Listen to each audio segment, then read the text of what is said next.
আজকে আমাদের পারমাণবিক এবং আণবিক অরবিটালের দ্বিতীয় অধ্যায় এর একটা গুরুত্বপূর্ণ প্রশ্ন নিয়ে আলোচনা করব। তো আজকের আলোচনার বিষয় হলো রাদারফোর্ডের আলফা বিক্ষেপণ প্রক্রিয়াটি চিত্রসহ বর্ণনা করো এবং এর মধ্যে যদি টি শক্তির আলফা কণা হয় তবে তার জন্য বিক্ষেপণ কোণ এবং সংঘাত প্যারামিটার বি এর মধ্যে সম্পর্ক স্থাপন করা। অর্থাৎ আজকের আলোচনার বিষয় হলো রাদারফোর্ডের আলফা বিক্ষেপণ পরীক্ষণটি বর্ণনা করতে হবে এবং আলফা কণার জন্য বিক্ষেপণ কোণ এবং সংঘাত প্যারামিটার বি এর মধ্যে সম্পর্ক স্থাপন করতে হবে। তবে এই প্রশ্নটা করতে হলে আমাদেরকে রাদারফোর্ডের আলফা বিক্ষেপণ পরীক্ষাটি সম্পর্কে ধারণা থাকতে হবে। তো ধারণা বলতে বিজ্ঞানী রাদারফোর্ড পরমাণু কেন্দ্র আবিষ্কারের জন্য একটা পরীক্ষা করছিলেন, আলফা কণা বিক্ষেপণ পরীক্ষা। ওই পরীক্ষাকে বলা হয় রাদারফোর্ডের আলফা বিক্ষেপণ পরীক্ষা। এখন এখানে আমরা আলফা কণার জন্য বিক্ষেপণ কোণ ও সংঘাত প্যারামিটারের মধ্যে সম্পর্কটা স্থাপন করব। তো সম্পর্ক স্থাপন করতে হলে আমাদেরকে চিত্রটা আগে একটু বুঝতে হবে। এখানে একটা মনে করি একটা পরমাণু দেওয়া আছে। তো পরমাণুর কেন্দ্র হলো এখানে। তো পরমাণুতে যখন রাদারফোর্ড এখানে আলফা কণা বিক্ষেপণটি করে তখন অনেকগুলো আলফা কণা নিয়ে পরীক্ষা করা হয়। ওখান থেকে আমরা একটা আলফা কণা নিয়ে আমরা আলোচনা করব, একটা আলফা কণার মধ্যে সম্পর্ক স্থাপন করব। তো এখানে একটা আলফা কণা দেখানো হলো। এখানে আলফা কণাটার আদি ভরবেগ p1, এই আদি ভরবেগ p1 বেগে আলফা কণাটা যখন পরমাণুর কেন্দ্রে দিয়ে অর্থাৎ পরমাণুর ভিতর দিয়ে যায় তখন পরমাণুর কেন্দ্রের ধনাত্মক পজিটিভ চার্জের জন্য, এবং যেহেতু আলফা কণাটাও ধনাত্মক চার্জ, সেই জন্য ধনাত্মক চার্জের জন্য আলফা কণাটা একটু বিকর্ষিত হয় বা বিক্ষিপ্ত হয়।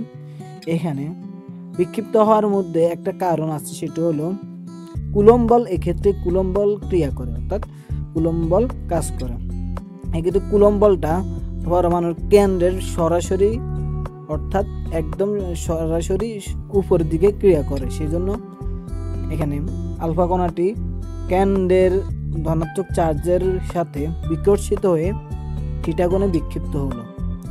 বিক্ষিপ্ত হওয়ার পর অর্থাৎ থিটা কোণে p2 ভরবেগে বিক্ষিপ্ত হলো। এখানে উল্লেখ্য যে আদি ভরবেগ এবং শেষ ভরবেগ এক, অর্থাৎ আদি ভরবেগ এবং শেষ ভরবেগের মান পরিবর্তন হবে না। এখানে F হলো কুলম্ব বল, সেটা এখানে ক্রিয়া করে।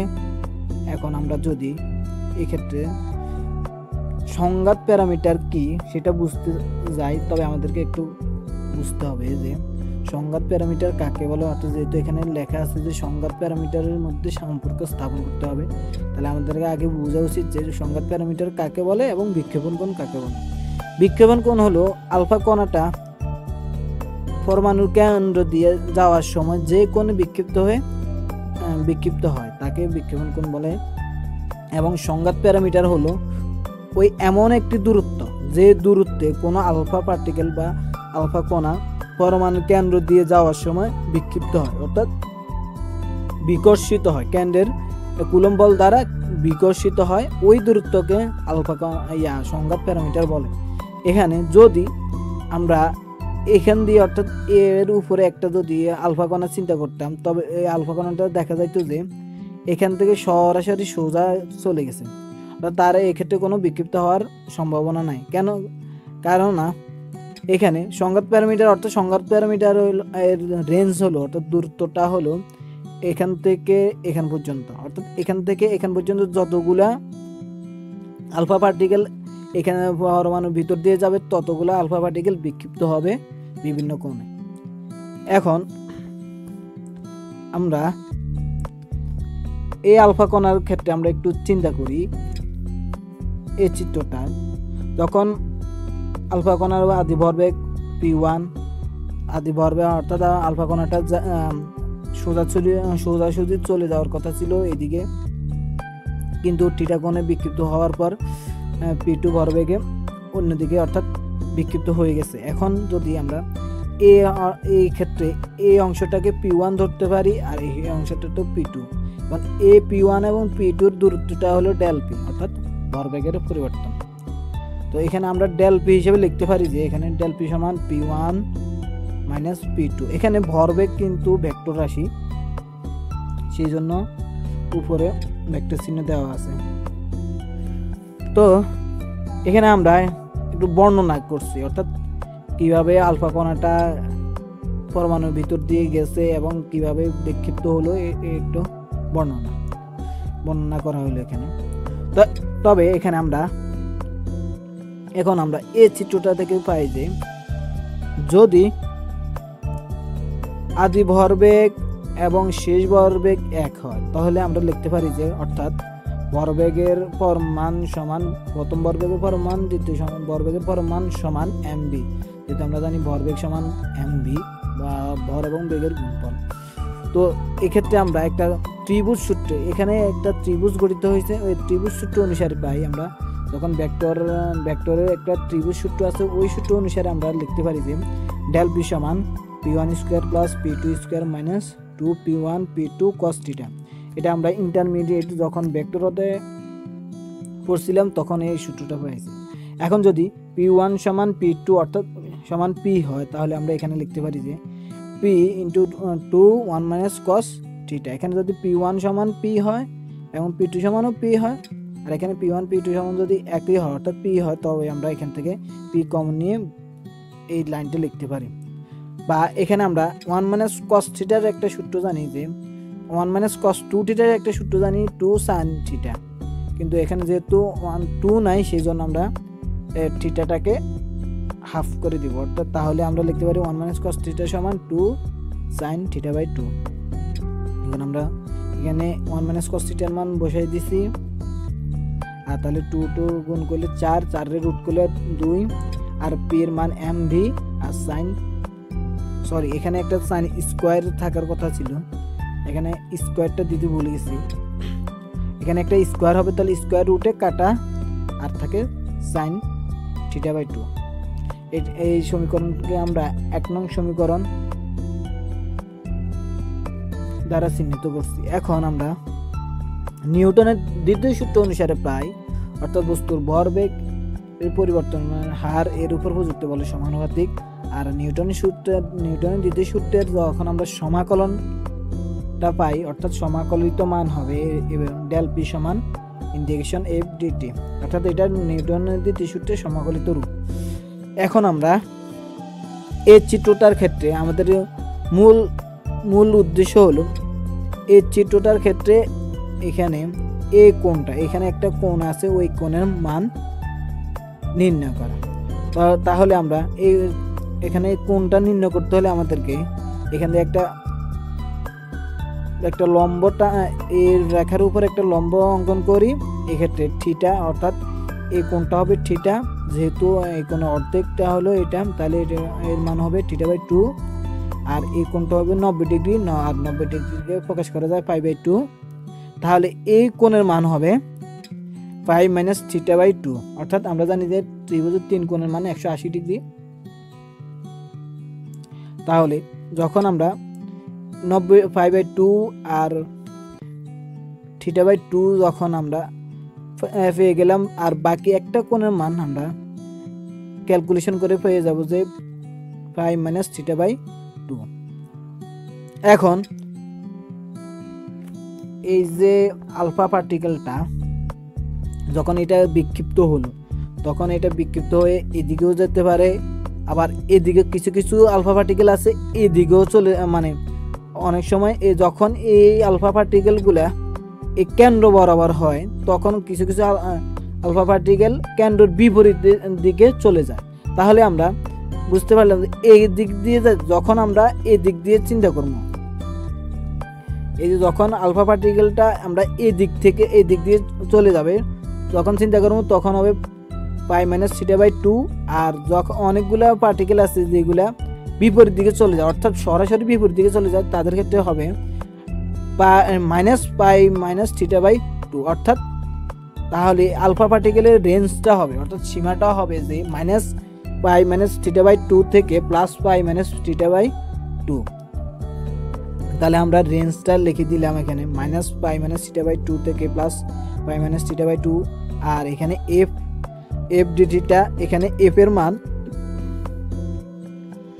এখানে একটা জিনিস লক্ষ্য করতে হবে যে এখানে এই যে ডিপি, অর্থাৎ যখন আমরা ভরবেগটা আমরা পার্থক্য অর্থাৎ ডেল পি নির্ণয় করবো, তখন পার্থক্যটা যদি এটা যদি মানে কেন্দ্র হয়, তবে দেখা যাচ্ছে যে কেন্দ্রের সাথে কুলম্ব বলটা তো একদম সরাসরি অর্থাৎ উলম্ব দিকে আছে, কিন্তু ভরবেগের পরিবর্তনটা একটু ব্যাকে অর্থাৎ এই দিকে আছে। যদি আমরা এটাকে এইভাবে ধরি, এখানে যদি এটারে আমরা মূল কেন্দ্রবিন্দু ধরি অর্থাৎ মূল বিন্দু ধরি, তবে আমাদের এটা হবে অর্থাৎ ভরবেগের পরিবর্তন অর্থাৎ যেদিকে ডেল পি অর্থাৎ পরিবর্তনটা হবে বল এর একটু পাই কোণে, অর্থাৎ পাই কোণ থেকে বলের যে অবিলম্ব বা উলম্ব উপাংশ ওইটা থেকে পাই কোণে, অর্থাৎ এই যে ভরবেগের পরিবর্তনটা এটা এদিকে ক্রিয়া করবে আর কুলম্ব বল সোজা বরাবর ক্রিয়া করবে, আর এদের মাঝখানে কোণ হবে ফাই কোণ। তাহলে আমরা যদি ফাই কোণ হয় তাহলে এদিকে কস অর্থাৎ কুলম্ব বলের উপাংশ হবে এফ কস পাই, তাহলে এদিকে কুলম্ব বলের উপাংশ হবে এফ কস ফাই। তাহলে আমরা এফ কে লিখতে পারি এফ এর উপাংশ লিখতে পারি F cos phi into D T, অর্থাৎ এখানে কিছুই না, এখানে বলের উপাংশের মানটা আমরা বের করছি। তো তাহলে আমরা আবার জানি যে কুলম্ব বল এফ সমান 1/4πε02 তাহলে এফ এর মান কুলম্ব বলের মান বসে দিলাম আর কস পাই ডিটি। এখানে পরবর্তীতে আমরা এই সমীকরণে পার্থী একটা অংশ যোগ করলাম, সেটা হলো D phi by D T. D phi by D T কেন যোগ করলাম সেটা আমাদের সমাকলনের সুবিধার্থে। তারপর আমরা যখন যেহেতু এখানে আমরা ডেল পির মান পেয়ে গেছি, এই সমীকরণটার মান আমরা 2 নং সমীকরণ দিয়ে দিছি, তাহলে আমরা লিখতে পারি যে ডেল 1 নং সমীকরণ সমান 2 নং সমীকরণ, অর্থাৎ যেখানে আমরা 1 নং সমীকরণ পেয়েছিলাম ডেল পি সমান 2mb sin থিটা বাই 2। তো 1 নং এবং 2 নং সমীকরণ যদি সমান হয় অর্থাৎ মান বসায় দিলে এই সমীকরণটা দাঁড়ায় 2mb sin থিটা বাই 2 সমান এই রাশিটা। এখন আমরা জানি কৌণিক ভরবেগ প্রকাশ করা হয় m omega r square, m R omega square, m omega r square sorry.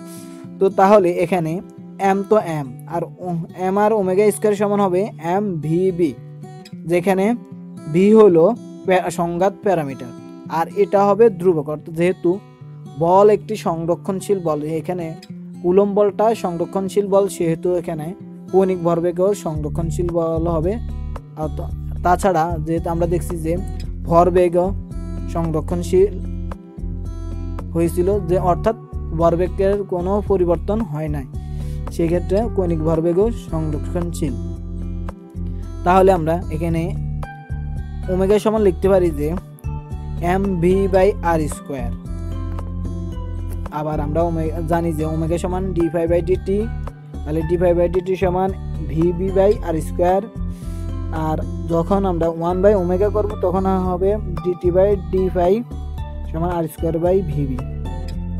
এখন আমরা ডিটি বাই ডি ফাই এর মান 3 নং সমীকরণ বসাবো, অর্থাৎ এই ডিটি বাই ডি ফাই এর মান আমরা 3 নং সমীকরণ বসাই দিব। 3 নং সমীকরণ বসালে মান হয় 2mb sin থিটা বাই 2 সমান ইন্টিগ্রেশন লিমিট -π - থিটা বাই 2 থেকে +π - theta by 2 1/4πε0 2ze/r² into r² cos pi d phi। এখানে r² কাটা যায় আর থাকে এখানে আমরা এই সকল ধ্রুবক রাশিগুলোকে আমরা এক পাশে নিয়ে আসব আর চলক রাশিটাকে এক পাশে আলাদা রাখবো। তো এখানে এই রাশিগুলোকে আমরা এই সমীকরণের নিচে নিয়ে আসলাম আর এখানে cos phi আমরা জানি ইন্টিগ্রেশন cos phi সমান sin phi। তো sin phi এর মান লিমিট -π-θ/2 থেকে +π-θ/2। এখানে লিমিট বসা দিলাম, আপার লিমিট যোগ বিয়োগ লোয়ার লিমিট। তো এখানে sin π-θ/2 প্লাস sin π-θ/2 তাহলে হবে 2 sin π-θ/2। আর এখানে এই দিক দিয়ে এই রাশিটা আগের মতোই আছে। এখন আমরা এখানে আমরা চতুর্থ অর্থাৎ 4 কোয়ার্টারের আমরা হিসাব করছি। অর্থাৎ এখানে আমরা সাইন যখন π-θ/2 হয়, অর্থাৎ আমরা জানি যে কোনো সাইন কস যে কোনো একটা কিছুর মান যদি 90 ডিগ্রি হয়, 90 ডিগ্রি যদি বিজোড় হয় তবে সাইন হয়ে যায় কস আর থিটাটা তার সাথে বসে। এবং তারপরে আমরা 4 ঘরের হিসাব করি, যদি -θ/2 যদি প্রথম কোয়ার্টারে পড়ে, প্রথম ঘরে পড়ে তবে অল পজিটিভ। সেই জন্য আমরা অর্থাৎ এখানে 4 ঘরের সাইন কস টেন কট এইগুলার এটা একটা 4 ঘরের নিয়ম নীতি আছে, আমরা ওইটা থেকে আমরা এখানে এই পরিবর্তনটা করছি। সাইন যেহেতু 90 ডিগ্রি একটা, সেই জন্য কস আর θ/2 বসে গেছে। আর এখানে মান প্রথম ঘরে যায় আর প্রথম ঘরে সবগুলো পজিটিভ, তো সেই জন্য আমরা 2 cos θ/2 বসে দিছি। এখন আমরা এখানে 2 কাটা আর এখানে বাকি থাকে m v গুণ করলে b² ইন্টু b আর 4πε0 উপরে নিয়ে গেলে 4πε0 আর এখানে 2 cos 2টাকে এই পাশে নিয়ে আসলে 2 আর z² সমান cos π/θ/2 সমান sin θ/2। অর্থাৎ কিছু করে নাই, sin θ/2টাকে এই পাশে নিয়ে আসছি আর cos 2টাকে এই পাশে নিয়ে আসছি।